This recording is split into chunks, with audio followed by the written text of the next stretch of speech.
যিজন মানুহে মোৰ আৰু নীৰৱৰ সম্পৰ্কটো ভাঙিবলৈ ইমান মিছা কথা ক'ব পাৰে সেইজন মানুহে যে এইবোৰ সঁচা কথা কৈছে সেইটো মই মানি ল'ব পৰা নাই যেনেকেই নহওক কিয় নীৰৱৰ আচল কথাখিনি উলিয়াবই লাগিব নীৰৱৰ যদি অতীতত এনেকুৱা ঘটনা আছিলেই তেনেহ'লে তাক ঘৰৰ পৰা যাবই দিব নালাগিছিল দেউতাই ভাবিছিল এই কথাটো তাক ক'লে সি ঘৰ এৰি নাযাব কিন্তু সম্পূৰ্ণ ওলোটা হ'ল যি কৰ সোনকালে কৰ ৰাজ তোৰ জীৱনটোৰ লগত মোৰ জীৱনটোও জড়িত হৈ আছে আপোনালোকৰ দৰে বহুত মানুহে নিজৰ সন্মানৰ কথা ভাবি তেওঁলোকৰ লগত হোৱা অন্যায়ৰ বিৰুদ্ধে মাত নমতাকৈ থাকে এটা সময় প্ৰতিবাদ কৰাৰ মা ৰাজ ফুকনে টকা দি মোৰ বিবেকক কিনি পেলাইছিল মই সকলো পাহৰি গৈছিলোঁ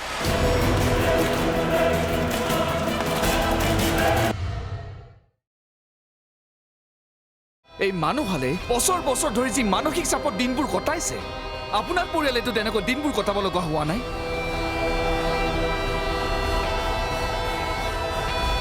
যিদিনা আপোনাৰ লগত এই ঘটনা ঘটিব সেইদিনা আপুনি বুজিব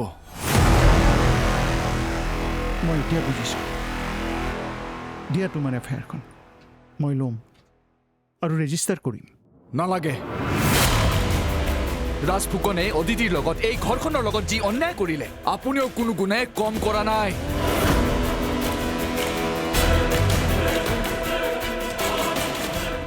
এই অন্যায়ৰ পৰিণাম পাবই লাগিব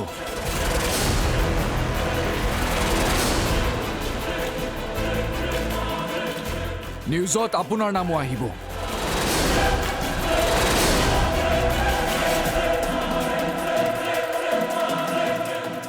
এতিয়া আৰু ক্ষমা বিচাৰি লাভ নাই অসমৰ ৰাইজে আপোনাৰ দৰে মানুহক চিনি পাওক তেনেকুৱা নক'বা নীৰৱ এতিয়া যাওক নিজৰ ঘৰৰ মানুহক এই ভাল খবৰটো দিয়ক দুই এদিনতে অসমৰ ৰাইজেও এই ভাল খবৰটো পাব নীৰৱ দেউতা এতিয়া আপুনি উদাৰ নহ'ব কঠোৰ হওক এটা সমস্যাৰ লগত আপুনি বছৰ বছৰ ধৰি যুঁজি আছে এতিয়া এখেতক এক মুহূৰ্তত অশান্তিত দেখি ক্ষমা কৰিলে নহ'ব আমি তেওঁক শাস্তি দিয়া নাই দেউতা এয়া তেওঁৰ কৰ্মফল এতিয়া আপুনি যাওক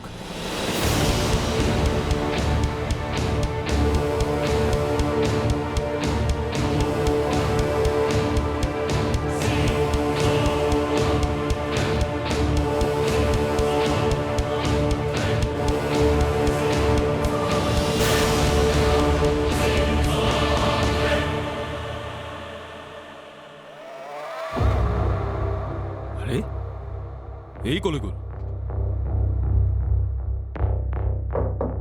ময়ূৰী ময়ূৰী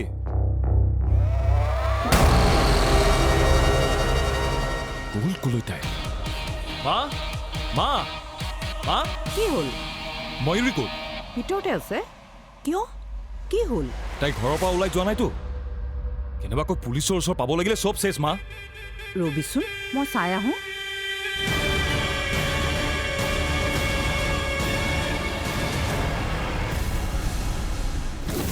মই কি তোমালোকৰ সন্তান নহয় নহয় তই কাৰোবাৰ অবাঞ্ছিত সন্তান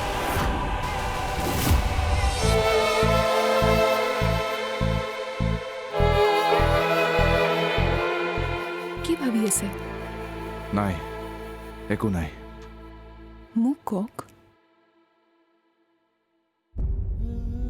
নিজৰ কথাকে ভাবিছোঁ দেউতাই ক'বলগীয়াখিনিতো ক'লেই এতিয়া কথাবোৰত সোমাই সহজ হ'বলৈ মোক কেইদিনমান সময় লাগিব কিছুমান কথাই বৰ দিগদাৰি দিয়ে অদিতি নিজকে বৰ দুৰ্ভগীয়া যেন লাগিছে আজি মই এনে এজন মানুহ যিয়ে নিজৰ পৰিচয়টোৱে নাজানে তেনেকৈ নক'বচোন কোন বা মোৰ মা দেউতা আছিল কি পৰিস্থিতিত পৰি তেওঁলোকে মোক এনেকৈ ৰাস্তাত পেলাই থৈ গৈছিল তেওঁলোক কেনেধৰণৰ মাক দেউতাক অদিতি এনেকৈ এটা শিশুক ৰাস্তাৰ কাষত এৰি থৈ যাবলৈ তেওঁলোক কিমান নিষ্ঠুৰ হ'ব লাগিব এবাৰ সেই শিশুটোৰ প্ৰতি তেওঁলোকৰ দৰদ উপজা নাছিলনে বুকুখন কঁপি উঠা নাছিলনে নিজৰ জন্ম দিয়া পিতৃ মাতৃয়ে এনেকুৱা কৰিলেই যেতিয়া আন মানুহক দুখ দি কি লাভ ৰাজ ৰাজ ময়ূৰী ঘৰত নাই কি? জীও ঘৰত নাই নিশ্চয় ময়ূৰীয়ে জোক লৈ ঘৰৰ পৰা ওলাই গৈছে ৰ'বা মই বাহিৰত চাই আহোঁ ড্ৰাইভাৰ ঐ ক'ত আছ হা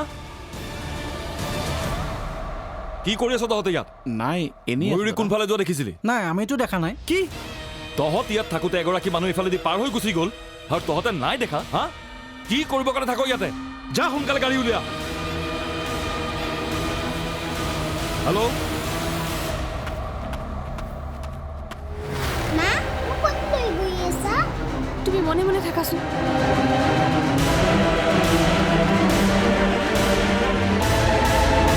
আপুনি এনেকৈ ভাগি নপৰিব মোৰ মনে কয় আপোনাৰ পিতৃ মাতৃ এতিয়াও জীয়াই আছে আপুনি কথাবোৰ SP ছাৰৰ লগত পাতি চাওকচোন কথাবোৰ অনুসন্ধান কৰিলে হয়তো প্ৰকৃত ৰহস্য ওলাব কিন্তু মোৰ মা দেউতা জীয়াই থকা হ'লে ইমান দিনে আহিলেহেঁতেন এইবোৰ ৰাজনীতিও হ'ব পাৰে কিজানি অভিনৱ ফুকনে আপোনাক কিবা স্বাৰ্থত তুলি তালি ডাঙৰ কৰিছে ৰাজনীতিৰ পাক এতিয়াও মই বা আপুনি বুজিব পৰা হোৱা নাই চাওকচোন ৰাজ ফুকনক শাস্তিৰ পৰা বচাবলৈ তেওঁ কি কি কৰা নাই একো প্ৰমাণেই নোহোৱা কৰি থৈছে অভিনৱ ফুকনক ভালদৰে জনা মানুহ এজনে এইবোৰ কথা ভালকৈ জানিব আমি তেনে এজন মানুহকহে বিচাৰি উলিয়াব লাগিব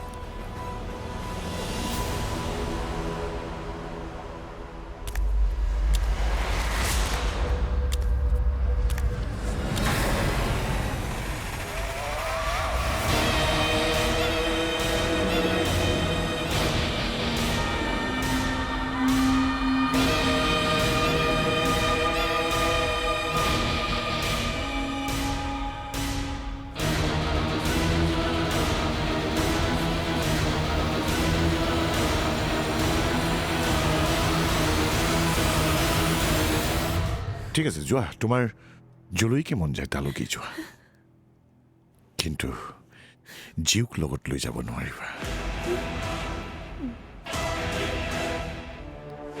আপুনি শিলঘাট থানাত OC হৈ থকা অৱস্থাত তাত এজনী ছোৱালীৰ ধৰ্ষণ হৈছিল শিলঘাটৰে এটা চৰকাৰী আইবিত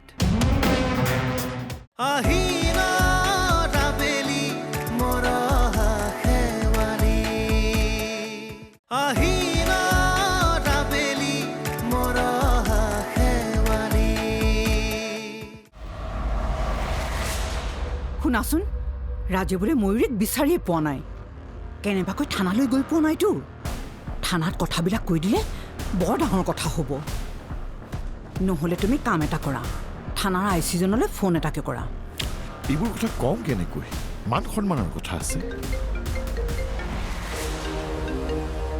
ৰাজ দেউতা এইজনীক বিচাৰি পালো এতিয়া ঘৰলৈ গৈ আছো ঠিক আছে কি হ'ল ৰাজে কি ক'লে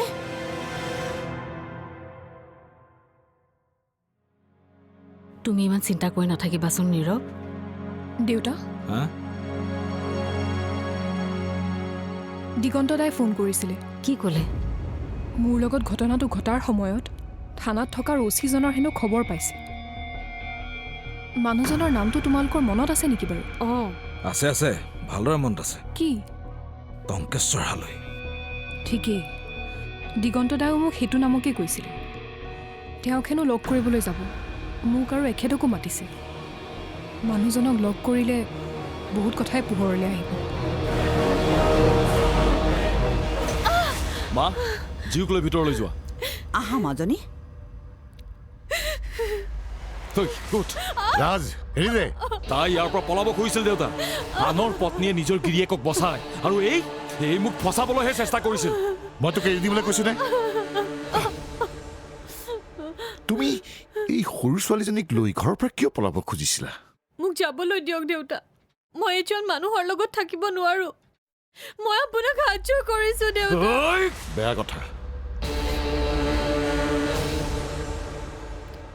এনেকৈ নিজৰ ঘৰৰ মানুহখিনিৰ ওপৰত বিদ্ৰোহ কৰিব নাপায় ইমান দিনেতো সকলো ঠিকেই আছিল। ইমান দিনে মই কথাবোৰ জনা নাছিলো দেউতা। ঠিক আছে ঠিক আছে, যোৱা, তোমাৰ যলৈকে মন যায় তালৈকে যোৱা, কিন্তু জীউক লগত লৈ যাব নোৱাৰিবা।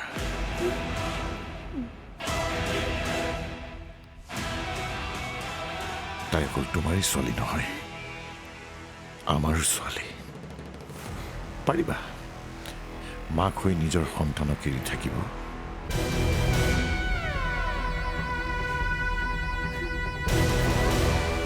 যোৱা, ভিতৰলৈ যোৱা, আজিৰ পৰা এনেকুৱা কাম নকৰিবা। ৰাজ, লৈ যা। বল বল ভিতৰলৈ, বল বল।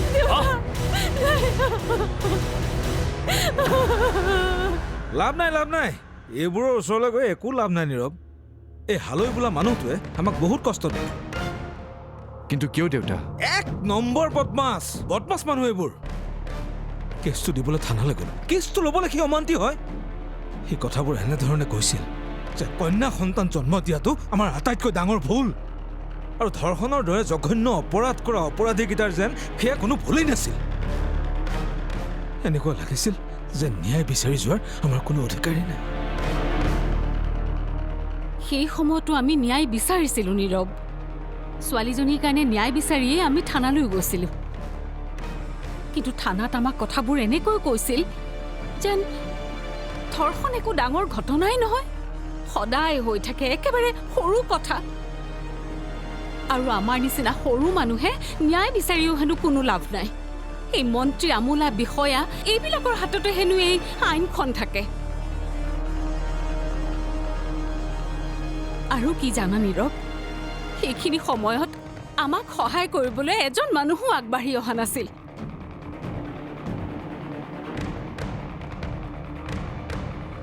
তেনেহ'লেতো সেই মানুহজনক এবাৰ লগ পাবই লাগিব।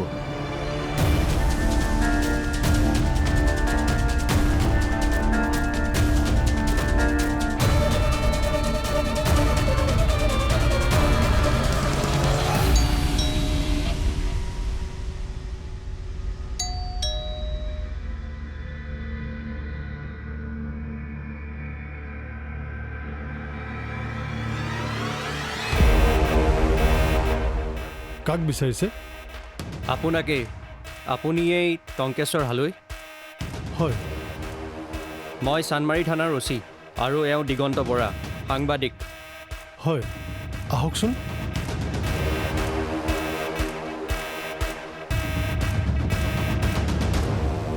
এতিয়া কওকচোন, মোক কি সংক্ৰান্তত লগ কৰিব আহিছে?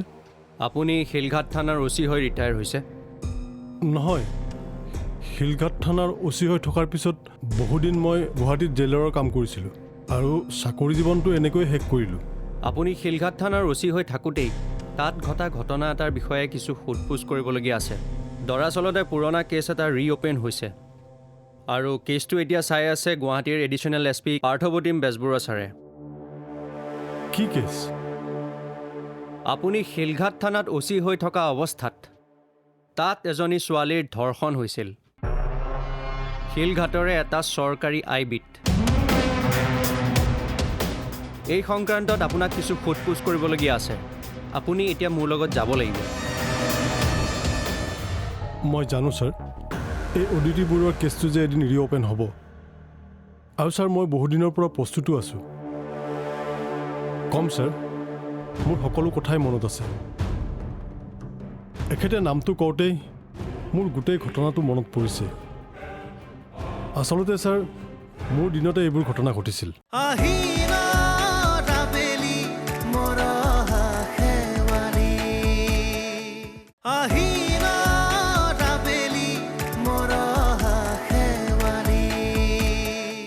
মাত্ৰ কেইটামান দিনৰহে কথা। তই মোক সহায় কৰ, মই কিবা এটা মেনেজ কৰি তোক সকলো ঘূৰাই দিম। ঠিক আছে, এতিয়া ৰাখিছোঁ দে।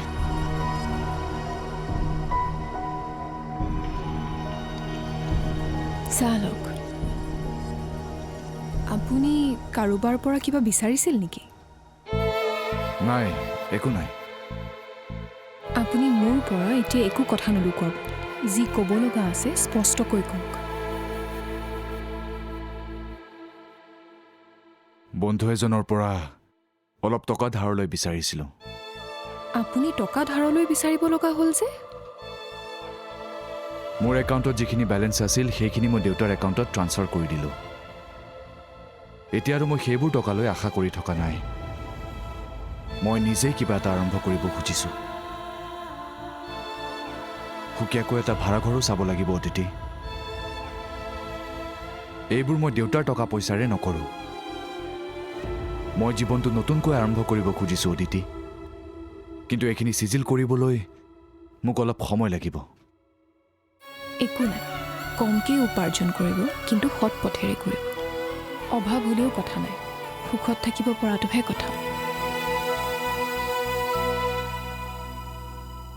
ছাৰ আহিব হৈছে, তেওঁ অন দ্য ৱে হ'ব। মই ফোন কৰিছিলোঁ, আপুনি বহক।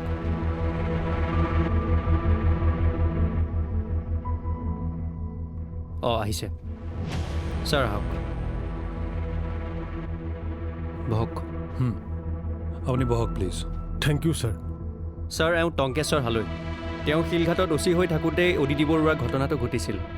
আচ্ছা, আপোনাক এখেতে কথাবোৰ ভালকৈ বুজাই দিছেনে? হয় ছাৰ, কৈছে। চ' আপুনিতো গম পাইছে এই কথাখিনি, 15 বছৰৰ আগৰ কেছ। তথাপিও আপোনাৰ যিমানখিনি মনত আছে সিমানখিনি ঘটনাটোৰ বিষয়ে সঠিককৈ কওক। চাওক, আপোনাৰ মন্তব্যৰ ওপৰত বহুতখিনি কথাই নিৰ্ভৰ কৰিব। এখন থানাৰ ইনচাৰ্জ হৈ থাকিলে বহু ঘটনাই পোৱা যায়। তথাপিও আপোনাৰ মনত পৰিব নিশ্চয় এগৰাকী 14-15 বছৰীয়া কিশোৰী অদিতি বৰুৱা। তেওঁৰ জীৱনটো আৰম্ভ হৈছিল মাত্ৰ, এনেকুৱা এটা সাংঘাতিক ঘটনা ঘটি গ'ল। আপুনিতো পুলিচৰ মানুহ, এওঁক ন্যায় দিয়াত আমাক সহায় কৰক। মই জানো ছাৰ, এই অদিতি বৰুৱাৰ কেছটো যে এদিন ৰিঅ'পেন হ'ব। আৰু ছাৰ, মই বহুদিনৰ পৰা প্ৰস্তুতো আছোঁ। কম ছাৰ, মোৰ সকলো কথাই মনত আছে। এখেতে নামটো কওঁতেই মোৰ গোটেই ঘটনাটো মনত পৰিছে। আচলতে ছাৰ, মোৰ দিনতে এইবোৰ ঘটনা ঘটিছিল। ছাৰ, সেই অদিতি নামৰ ছোৱালীজনীৰ হাও লাগিয়ে মোৰ গোটেই জীৱনটো ধ্বংস হৈ গ'ল। ময়ো ছাৰ বহুত অন্যায় কৰিছোঁ। আজি মই সুযোগ পাইছোঁ। সেই পাপবোৰৰ প্ৰায়চিত্ৰ কৰিবৰ কাৰণেই মই থানালৈ আহিছোঁ। মই সকলো ক'ম ছাৰ।